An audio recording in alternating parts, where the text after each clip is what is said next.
آج کے درس قرآن و سنت کا عنوان اللہ جل جلالہ کی بارگاہ میں اپنی ذات کو پیش کرنا مگر ڈر کے، اس کے حکموں کو بجا لا کے، اپنی انفرادی زندگی کی ذمہ داریوں کو بجا لا کر اجتماعی نظام حیات میں اپنے گھر، اپنے پڑوسی، اپنے شہر، اپنے ملک اور بین الاقوامی اسلامی ضابطوں کو ادا کر کے، اختیار کر کے جب بندہ اپنی ذات کو پیش کرتا ہے تو یہ ہے اس بندے کا رب کی بارگاہ میں سرخرو ہونا۔ ہر بندہ چاہتا ہے میں سرخرو ہو جاؤں، مگر کیسے ہو؟ سرخروئی کا طریقہ یہ ہے کہ بندہ رب سے ڈرے، مگر یہ کہنا کہ میں ڈر رہا ہوں ڈر رہا ہوں ڈر رہا ہوں یہ کافی نہیں۔ اللہ جل جلالہ کی ذات کا ڈر یہ ہے کہ انفرادی زندگی، اجتماعی زندگی، خلوت کی زندگی، جلوت کی زندگی، اس زندگی کا تعلق وہ انسان کی تہذیب سے ہو، تمدن سے ہو، معاشرت سے ہے، اس زندگی کا تعلق معیشت سے ہے، سیاست سے ہے، اس کا تعلق وہ عوامی حلقوں سے ہے یا خصوصی حلقوں سے ہے۔ یہ دیکھے کہ میرے اللہ کی رضا کیا ہے، بس یہ اتنا سا نقطہ ہے کہ میرے اللہ کی چاہت کیا ہے۔ بس چاہت کا خیال رکھنا اصل میں یہ ہے خوف خدا۔ اکیلا کہہ دینا کہ میں ڈر رہا ہوں، اکیلا یہ کہنا کہ بھئی میں تو اللہ سے بہت ڈرتا ہوں، یہ کافی و وافی نہیں۔ اگرچہ ان لفظوں کی اپنے ایک ذوق تو ہو سکتا ہے، مگر حقیقت میں اللہ جل جلالہ کی ذات سے ڈرنے کا مطلب انفرادی زندگی سے لے کر یہ پورے کا پورا اجتماعی نظام حیات اس کے گھیرے میں آ جاتا ہے۔ اور جو بندہ اپنی زندگی کو کچھ اس طرح سے اختیار کرتا ہے، فرمایا وَأَمَّا مَنْ خَافَ مَقَامَ رَبِّهِ، بر وہ شخص جو اپنے رب کی بارگاہ میں کھڑا ہوتے ہوئے ڈرتا رہا، اس کے اندر ڈر پیدا ہے میرا اللہ ناراض نہ ہو جائے، کہیں میں وائلیشن تو نہیں کر رہا، جو تحدید ہے، حد بندی ہے، کہیں میں اس سے باہر نکل تو نہیں رہا، کہیں ایسا تو نہیں ہے کہ میں متوازن زندگی کو اختیار نہیں کر رہا۔ غرض یہ ہے کہ وہ قدم قدم پر تجزیہ کرتا رہتا ہے، یہ اس کا ڈر کا مطلب ہے، جائزہ لیتا رہتا ہے۔ وَنَهَى النَّفْسَ عَنِ الْهَوَىٰ، اور اس نے اپنی ذات کو بری خواہشات سے الگ کر لیا، بری خواہشات سے اس نے اپنے آپ کو محفوظ کر لیا۔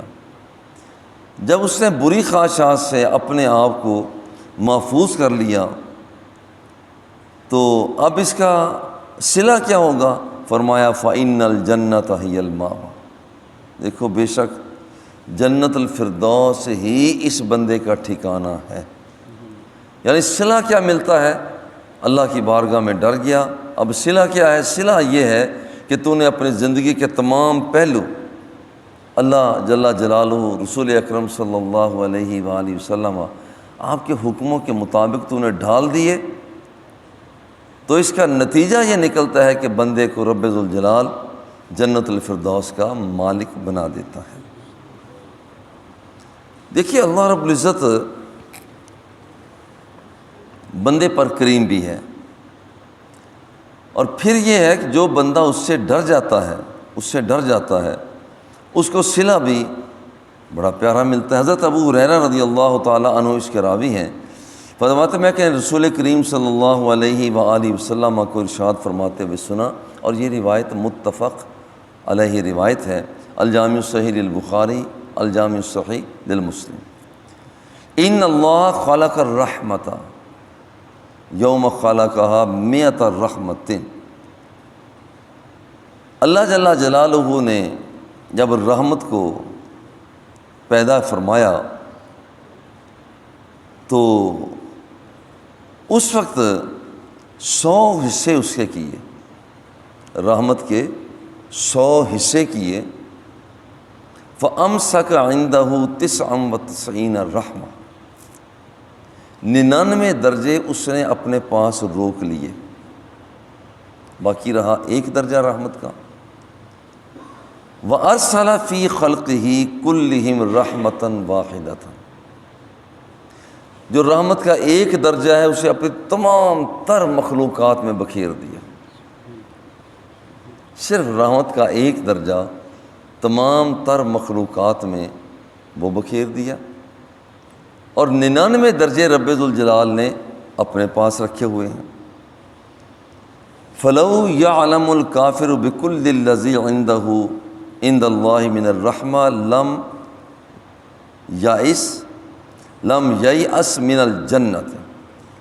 اچھا، یہ بندہ کافر جو ہے، اگر اسے یہ احساس ہو جائے نا کہ رب ذوالجلال کی خزانے رحمت کے کس قدر بھرے ہوئے ہیں،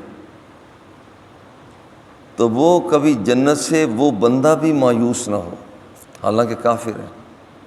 یعنی 99 رحمت کے درجے اللہ کے پاس ہیں، یعنی اتنے، اب دیکھو نا کہ ایک درجہ صرف دنیا کے اندر ہے، ماں اپنے بچے سے پیار کر رہی ہے، وہی رحمت کا ایک درجہ معزن ہے۔ باپ بچوں کے لیے روزی کما رہا ہے، رحمت کا وہی ایک درجہ معزن ہے۔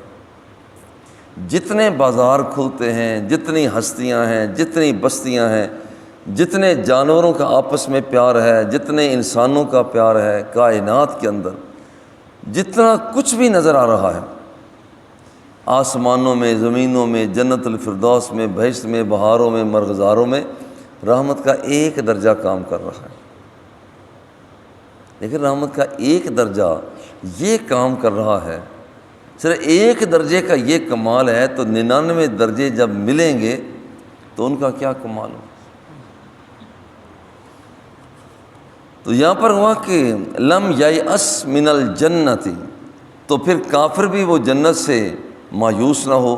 وَلَوْ يَعْلَمُ الْمُؤْمِنُ بِكُلِّ الَّذِي عِنْدَ اللَّهِ مِنَ الْعَذَابِ، اور اگر بندہ مومن کو یہ پتہ چل جائے، یہ پتہ چلے کہ اللہ رب العزت جبار ہے، قہار ہے، اس کی سختی کتنی ہے، لم یأمن من النار، تو یہ جو بندہ مومن ہے نا، اب یہ بندہ مومن بھی وہ جہنم کی آگ سے اپنے آپ کو امن میں نہ محسوس کرے، کہ وہ اتنا غضبناک ہے۔ اب یہ بندے کو اپنے رب سے بہر صورت جہاں پر امید اور خوف، جیسے ذکر پہلے ہوا، وہ درمیان میں یہ بندہ رہے اور اللہ سے ڈر کر رہے، اور ڈر کر رہنے کا مطلب یہ ہوتا ہے کہ اپنی زندگی کے تمام گوشے اس کی بارگاہ میں پیش کرے، پھر سوچے، تجزیہ کرے کہ یہ جو میں کام کر رہا ہوں، کیا یہ میں کام ٹھیک کر رہا ہوں۔ حضرت ابو موسیٰ رضی اللہ تعالی عنہ اس کے راوی ہیں، قال خسفت الشمس، ایک مرتبہ سورج گرہن لگا، فقام النبی صلی اللہ علیہ وسلم فاضعا، تو حضور علیہ الصلاۃ والتسلیم بڑے گھبرائے، یخشا ان تکون الساعۃ، آپ گھبرائے کہیں قیامت تو نہیں آ رہی۔ ہمارے ہاں تو یہ مشغلہ سا بنا لیا جاتا ہے، بھئی سورج گرہن ہے، دیکھو بھی وہ بڑی موٹی تازی عینک لگا کر دیکھو، ایکس رے بھی پکڑ کر دیکھو کتنا حصہ ہے، لوگ پھر محظوظ ہوتے ہیں، اتنا حصہ ہو گیا، اتنا حصہ ہو گیا۔ سائنسی طور پر دیکھنا چاہیے، کوئی حرج کی بات نہیں ہے، مگر اس بات کو تمسخر میں لے لینا، مشغلے میں لے لینا، یا دیکھ کر مسکرانا، ہنسنا نہیں، یہ ہماری تعلیمات مختلف ہیں۔ حضور علیہ الصلاۃ والتسلیم کائنات کے آقا ہیں، آپ گھبرا کر کھڑے ہوئے، ڈرے اس بات سے کہیں قیامت تو نہیں آ رہی۔ فأتی المسجد یصلی بأطول قیام والرکوع والسجود، حضور علیہ الصلوۃ والسلام نے خوب لمبا قیام فرمایا، لمبا رکوع فرمایا، لمبا سجدے فرمائے۔ فرماتے ہیں کہ یہاں پر دیکھا حضور کو کہ آپ اتنے لمبا قیام، اتنے لمبے رکوع، اتنے لمبے سجدے۔ کہتے ہیں میں نے تو راوی کہتا ہے میں نے تو اس سے پہلے کبھی اتنا قیام، اتنے رکوع، اتنے سجدے کرتے نہیں دیکھا۔ قال هذه الآیات التي یرسل اللہ لا تکون لموت احد۔ دیکھو یہ جو سورج گرہن کا لگنا، چاند گرہن کا لگنا، یہ کسی کی موت کی وجہ سے نمودار نہیں ہوتے ہیں۔ ہمارے ہاں عموماً ایک سوچ ہوتی ہے کہ یہاں پر جیسے سرخ آندھی آ جاتی ہے، بھئی کوئی قتل ہو گیا ہے، بھئی یہاں پر سورج گرہن لگ گیا ہے، بھئی کوئی نہ کوئی بندہ مر گیا ہوگا۔ یہ لوگوں کی عمومی سوچ ہے، ورنہ ایسا ہے نہیں۔ لا تکون لموت احد، کسی کی مرنے کی وجہ سے، ولا لحیاتہ، نہ کسی کی پیدائش کی وجہ سے، ولکن یخوف بہا عبادہ، لیکن اللہ جل جلالہ اپنے بندوں کو خوف دلاتا ہے، ڈرو۔ یہ چاند، یہ سورج، یہ بڑی بڑی چیزیں، یہ ہوائیں، فضائیں، یہ تو میرے سامنے کچھ بھی نہیں۔ جب بندہ یہ دیکھتا ہے کہ سورج گرہن لگا ہوا ہے تو ایک ڈر پیدا ہوتا ہے کہ مجھ سے کئی گنا بڑا، جب وہ محفوظ نہیں رہا تو میری جوانی، یہ تو میں اس دنیا کے اندر جتنا پرزہ ہوں، میں تو 5-6 فٹ کا، 7 فٹ کا ہوں، تو یہ تو اتنا حجم رکھنے والا، جب رب لم یزل کی دسترس سے وہ باہر نہیں ہے تو میں کیا چیز ہوں۔ وَلَٰكِن يُخَوِّفُ بِهَا عِبَادَهُ فَإِذَا رَأَيْتُمْ شَيْئًا مِّن ذَلِكَ فَافْزَعُوا إِلَىٰ ذِكْرِهِ۔ جب دیکھو کہ سورج گرہن لگا ہے تو اللہ جل جلالہ کی بارگاہ میں جھک جاؤ، اس کا ذکر کرو، وَدُعَائِهِ وَاسْتِغْفَارِهِ، اللہ سے دعا کرو، استغفار کرو۔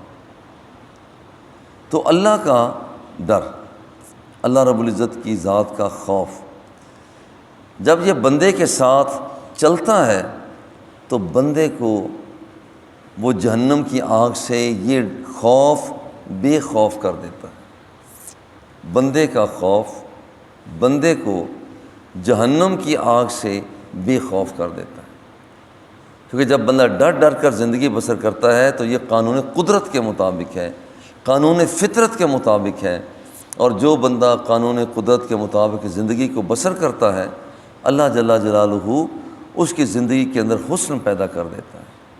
وصلی اللہ تعالی علی حبیبہ و آلہ و اصحابہ اجمعین۔